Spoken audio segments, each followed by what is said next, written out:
pembelajaran pada pagi hari ini, alangkah baiknya kita berdoa terlebih dahulu. Berdoa, Ibu persilakan.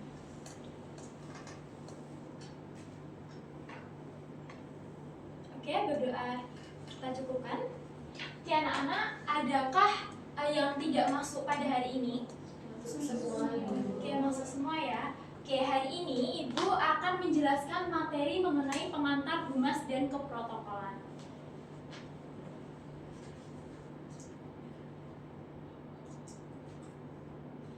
Oke, sebelum itu Ibu mau tanya nih, di sini ada yang tidak mempunyai akun media sosial? Boleh angkat tangan? Nggak ada ya, berarti rata-rata punya. Siapa yang mempunyai akun TikTok? Instagram? Facebook? Masih main Facebook ya Mbak?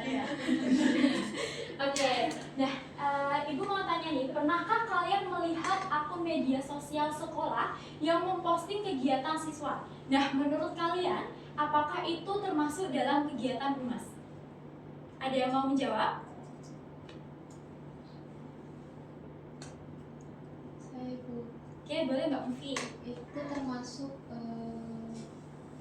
dalam kegiatan humas karena menginformasikan kegiatan-kegiatan yang ada di sekolah, jadi agar masyarakat atau orang dari luar sekolah maupun dalam sekolah jadi tahu kegiatan yang terjadi di sekolah. Nah, benar sekali yang disampaikan Mbak Mufi bahwa akun media sosial, misalnya di SMK Negeri 1 Surakarta memposting kegiatan yang ada di sekolah tersebut.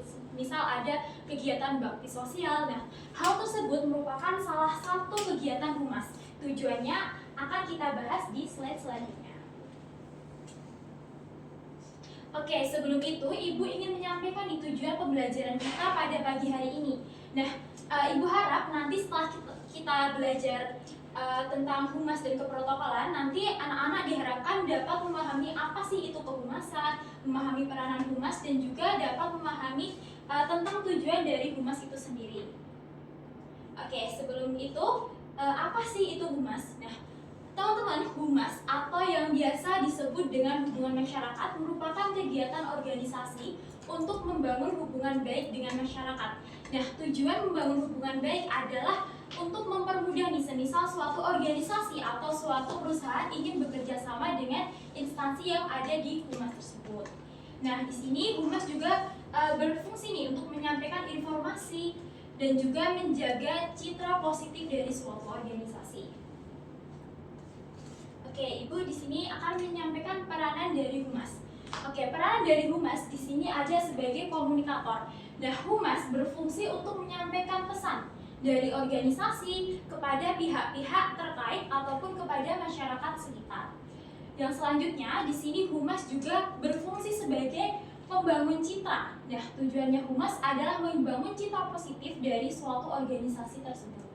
Yang selanjutnya adalah menyampaikan informasi kegiatan. Seperti contohnya tadi yang akun media sosial. Itu merupakan contoh dari menyampaikan informasi kegiatan organisasi. Jadi kan biasanya di Instagram ataupun di TikTok itu kan ada akun sekolah yang menyampaikan kegiatan-kegiatan di sekolah itu seperti apa aja.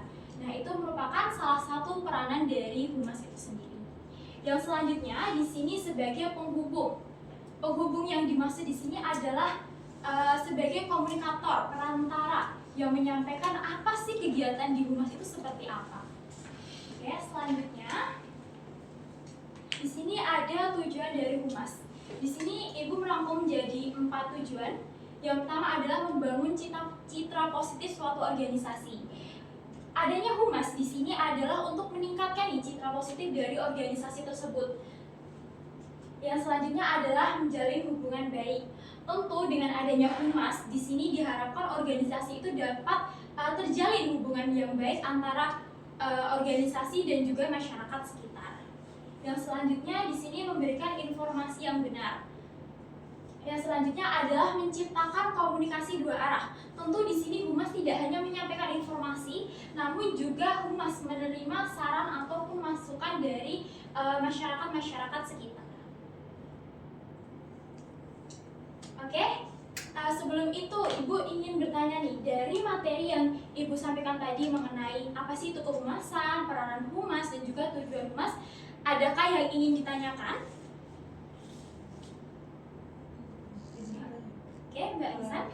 Pada tujuan humas tadi yang membangun citra positif dari organisasi itu, apakah boleh kita berbohong agar cita tersebut itu dapat tercapai dalam organisasi? Oke, bagus banget pertanyaannya.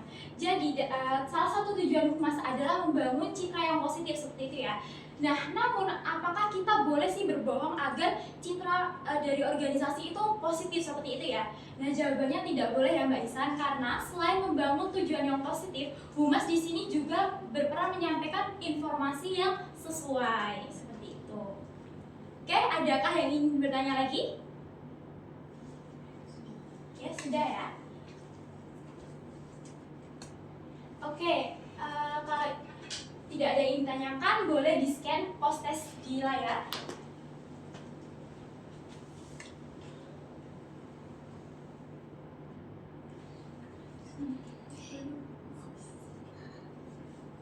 Sebentar ya.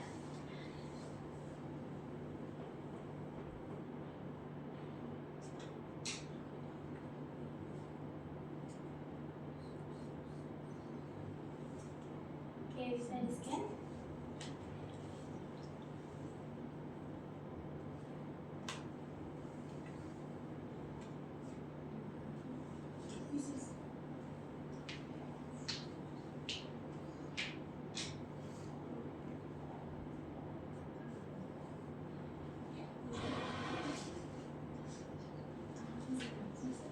Oke, bisa Ibu mulai.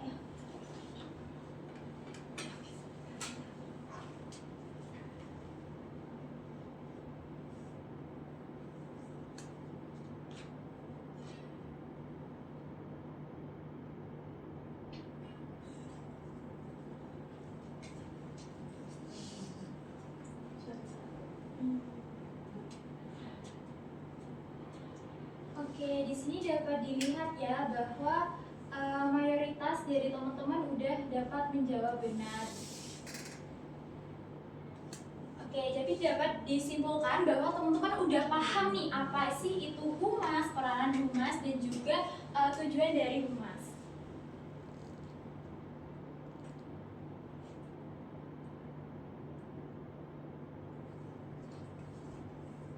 Oke, sebelum Ibu masuk ke kesimpulan, di sini coba deh dari pembelajaran yang Ibu sampaikan tadi mengenai apa sih itu kehumasan, terus peranan humas, dan juga tujuan humas. Coba kita refleksikan dari materi yang telah Ibu sampaikan, apa sih yang didapat dari pembelajaran tadi? Ada yang ingin menyampaikan? Ya, Mbak Aun?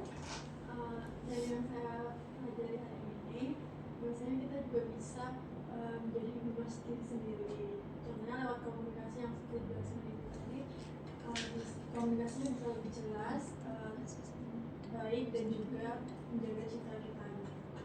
Oke, benar banget ya yang dibilang Mbak Aul tadi. Jadi dengan kita paham nih apa sih itu kehumasan, kita jadi tahu nih cara berperilaku, cara bertindak harus seperti apa untuk membangun suatu citra seperti itu. Oke, sebelum Ibu masuk ke kesimpulan, dari teman-teman ada nggak nih yang ingin menyimpulkan pembelajaran kita pada hari ini?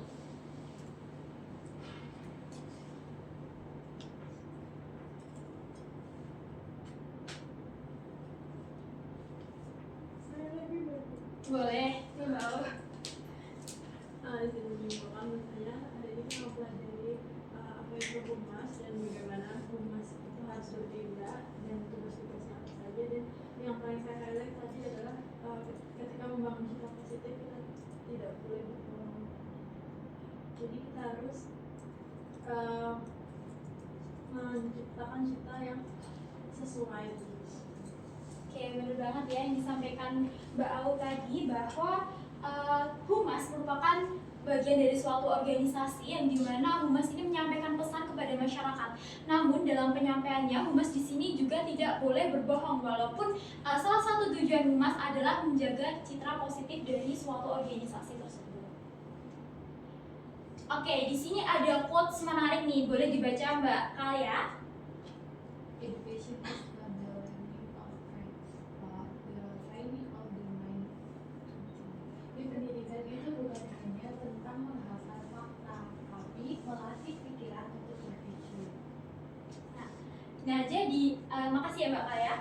Jadi pendidikan itu bukan hanya tentang kita menghafal suatu fakta, tapi juga melatih pikiran kita untuk berpikir. Nah, teman-teman mungkin di sini ada nih yang masih belajar itu kita fokus untuk menghafal materi. Padahal saat kita belajar, hal yang paling penting adalah proses saat kita belajar itu sendiri.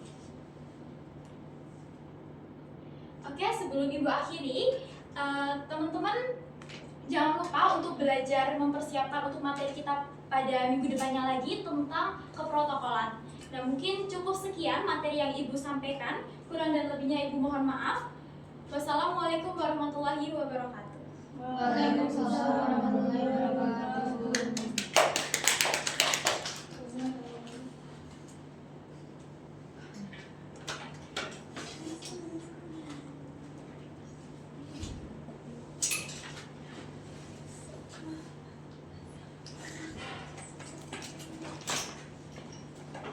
Terakhir siapa ini?